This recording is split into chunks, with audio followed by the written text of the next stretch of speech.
मत्ती रचित सुसमाचार उसका 5 अध्याय 3 पद से लेके 12 पद तक। यहाँ पे इस प्रकार से लिखा हुआ है, धन्य है वे जो मन के दीन है, क्योंकि स्वर्ग का राज उन्हीं का है। धन्य है वे जो शोक करते हैं, क्योंकि वे शांति पाएंगे। धन्य है वे जो नम्र हैं, क्योंकि वे पृथ्वी के अधिकारी होंगे। धन्य है वे जो धार्मिकता के भूखे और प्यासे हैं, क्योंकि वे तृप्त किए जाएंगे। धन्य है वे जो दयावंत हैं, क्योंकि उन पर भी दया की जाएगी। धन्य है वे जिनके मन शुद्ध हैं, क्योंकि वे परमेश्वर को देखेंगे। धन्य है वे जो मेल कराने वाले हैं, क्योंकि वे परमेश्वर के पुत्र कहलाएंगे। धन्य है वे जो धार्मिकता के कारण सताए जाते हैं, क्योंकि स्वर्ग का राज उन्हीं का है। धन्य हो तुम जब मनुष्य मेरे कारण तुम्हारी निंदा करे और सताए और झूठ बोल बोल कर तुम्हारे विरोध में सब प्रकार की बुरी बातें कहे, तब आनंदित और मगन होना, क्योंकि तुम्हारे लिए स्वर्ग में बड़ा फल है। इसलिए कि उन्होंने उन भविष्यवक्ताओं को जो तुमसे पहले थे इसी रीति से सताया। आमीन। इसके आगे मैं पढ़ना चाहूंगा व्यवस्था विवरण की पुस्तक उसका 28वां अध्याय। यहाँ लिखा हुआ है, यदि तू अपने परमेश्वर यहोवा की सब आज्ञाएं जो मैं आज तुझे सुनाता हूँ चौकसी से पूरी करके करने को चित लगाकर उसकी सुने, तो वह तुझे पृथ्वी की सब जातियों में श्रेष्ठ करेगा। फिर अपने परमेश्वर यहोवा की सुनने के कारण ये सब आशीर्वाद तुझ पर पूरे होंगे। धन्य हो तू नगर में, धन्य हो तू खेत में, धन्य हो तेरी संतान और तेरी भूमि की उपज और गाय और भेड़ बकरी आदि पशु के बच्चे। धन्य हो तेरी टोकरी और तेरी कठौती। धन्य हो तू भीतर आते समय और धन्य हो तू बाहर जाते समय। यहोवा ऐसा करेगा कि तेरे शत्रु जो तुझ पर चढ़ाई करेंगे वे तुझसे हार जाएंगे।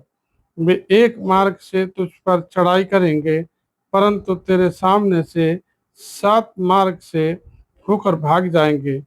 तेरे खत्तों पर और जितने कामों में तू हाथ लगाएगा उन सबों पर यहोवा आशीष देगा। इसलिए जो देश तेरा परमेश्वर यहोवा तुझे देता है उसमें वह तुझे आशीष देगा, यदि तू अपने परमेश्वर यहोवा की आज्ञाओं को मानते हुए और उसके मार्गों पर चले, तो वह अपनी शपथ के अनुसार तुझे पवित्र प्रजा करके स्थिर रखेगा। और पृथ्वी के देश देश के सब लोग यह देखकर कि तू यहोवा का कहलाता है तुझसे डर जाएंगे। और जिस देश के विषय यहोवा ने तेरे पूर्वजों से शपथ खाकर तुझे देने को कहा था, उसमें वह तेरी संतान के और भूमि की उपज को और पशुओं की बढ़ती करके तेरी भलाई करेगा। यहोवा तेरे लिए अपने आकाश रूपी उत्तम भंडार को खोलकर तेरी भूमि पर समय पर में बरसाया करेगा और तेरे सारे कामों पर आशीष देगा। और तू बहुत जातियों को उद्धार देगा, परंतु किसी से तुझे उधार न लेना पड़ेगा। और यहोवा तुझको पूछ नहीं परंतु सिर ही ठहराएगा, और तू नीचे नहीं परंतु ऊपर ही रहेगा। यदि परमेश्वर यहोवा की आज्ञा जो आज तुझे सुनाता हूँ तू उसको मानने में मन लगाकर चौकसी करे, और जिन वचनों की मैं आज तुझे आज्ञा देता हूँ उनमें से किसी से दाहिनी या बाईं मुड़कर पराये देवताओं के पीछे ना हो ले और ना उनकी सेवा करे।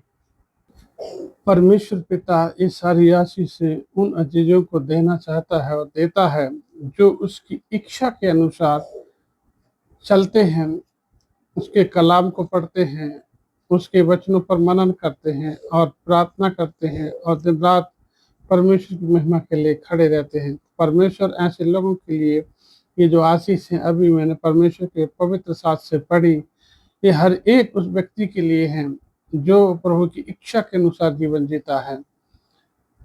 परमेश्वर चाहता है कि हम आशीषित हों और परमेश्वर की आशीषों में निरंतर आगे बढ़ते जाएं, ताकि परमेश्वर ने जो आशीषें हमारे लिए रखी हैं वो मिल सके। लेकिन मेरे प्रियो, शैतान नहीं चाहता कि कोई भी व्यक्ति आशीषित हो, किसी भी व्यक्ति का उद्धार हो। वो चाहता कि हर एक व्यक्ति के जीवन में परेशानी, समस्याएं, बीमारियां, उलझने, लड़ाई झगड़े, क्लेश आए। लेकिन परमेश्वर चाहता है कि उन सारी चीज़ों से हर एक मनुष्य जाति के लोग बचाए जाएं और वो एक ऐसा जीवन जिए जहाँ पे आनंद है, खुशी है, चिंता नहीं है, परेशानी नहीं है। परमेश्वर ऐसे लोगों के लिए बहुत ऐसे आशीष देता है जो परमेश्वर के वचनों को प्रथम स्थान देते हैं और निरंतर उस पर मनन करते हैं और मनन करने के साथ साथ उन वचनों पर गहन अध्ययन करके चलने का प्रयास करते हैं। परमेश्वर की हर एक चुनौतियों को स्वीकार करते हैं और अपने जीवन में उसको लागू करते हैं। मेरे प्रियो, अगर हम परमेश्वर के वचनों को आत्मा और सच्चाई से मानते हैं, अगर हम परमेश्वर के वचनों को दिन रात मनन करके उसमें चलने का प्रयास करते हैं, तो निश्चित ही परमेश्वर हमारे लिए ऐसी ही आशीष देता है। आप विश्वास करें, आप विश्वास करिएगा, परमेश्वर आपके लिए निश्चित आगे बढ़ाएगा, आपको सफलता देगा, आपकी हर एक बीमारी को दूर करेगा। बस शर्त यही है कि उसकी इच्छा पर चलना, उसकी हर एक आज्ञाओं को ईमानदारी से मानना, उसकी हर एक वचन को अपने जीवन में लागू करने का प्रयास करना, तब जाके परमेश्वर की आशीष हमारे जीवन में दिखती हैं। और अगर हम परमेश्वर के विरोध में चलते हैं, परमेश्वर की आज्ञा को बार बार उल्लंघन करते हैं, तो मेरे प्रियो, हमारी सारी आशीषें चली जाती हैं और हम फिर उन्हीं परेशानियों में, समस्याओं में पड़ जाते हैं। लेकिन परमेश्वर हमें इन सारी समस्याओं से निकालना चाहता है। इसलिए प्रभु इस मसीह संसार में आए और उन्होंने अपने आप को दे दिया, ताकि उस पर जो विश्वास करे वो नाश ना हो परंतु अनंत जीवन पाए। जो भी उसके ऊपर विश्वास करे वो अनंत जीवन पाता है, उसके जीवन में आनंद आ जाता है, उसके जीवन में एक नई आशा आ जाती है। तेरा प्रभु यीशु इतना महान है कि उसने अपने आप को क्रूस पर बलिदान कर दिया, उसने मृत्यु को हरा दिया, वो तीसरे दिन फिर जी उठा और आज भी जीवित है। उसके नाम से आज भी दुष्ट आत्मा चिल्लाती हैं, यीशु के नाम से आज भी दुष्ट आत्मा चिल्लाती हैं, उसके नाम से बीमार लोग ठीक होते हैं, चाहे वो कितनी भी जटिल बीमारी हो, प्रभु यीशु के नाम से वो बीमारी चली जाती है।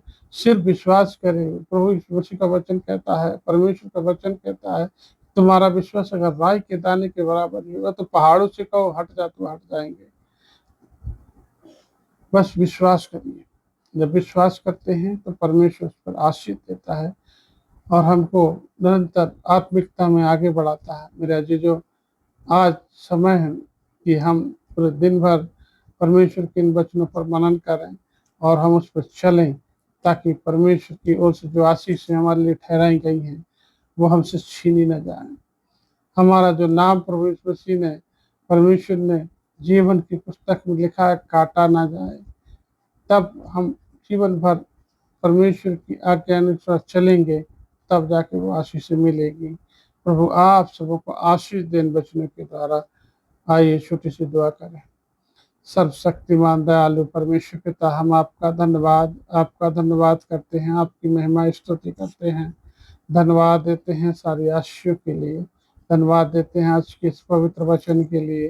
प्रभु जी, इस पर को हमने पढ़ा सुना, प्यारे पिता परमेश्वर, इस पर आपकी बहुत ऐसे आशीष हो और सचमुच में पिता परमेश्वर हम आपकी ओर से आशीषित हो। प्रभु जी, हम विश्वास करते हैं पिता परमेश्वर, प्रार्थना करते हैं जितने लोग इस वचन को सुने हैं, जितने लोग इस वचन को पढ़े हैं, जितने लोग आपकी इस वचन को सुनकर विश्वास करते हैं, प्रभु जी उन सबको आशीष दीजिएगा, उनके परिवार में आशीष दीजिएगा। जो भी बीमार है प्रभु यीशु के नाम से चंगे हो जाएं।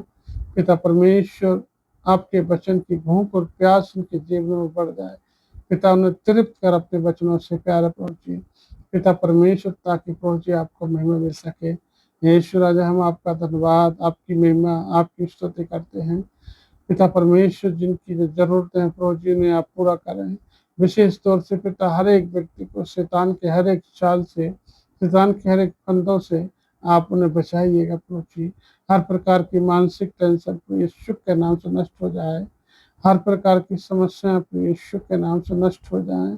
पिता परमेश्वर, दया करो पिता, ताकि प्रभु जी संसार के तमाम लोग पिता आपकी महिमा का कारण बने रहें पिता।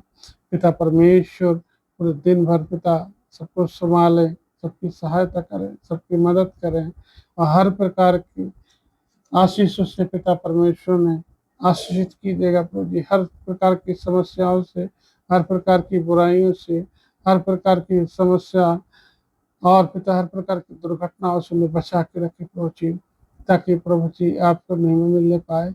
पिता परमेश्वर, धन्यवाद देते हैं आपकी हर एक आशीष के लिए। प्यारे यीशु राजा, आपका धन्यवाद, धन्यवाद, सारा आदर महिमा आपको देते हैं। और इस छोटी सी विनती को प्रभु यीशु के नाम से मांगते हैं, आमीन, आमीन।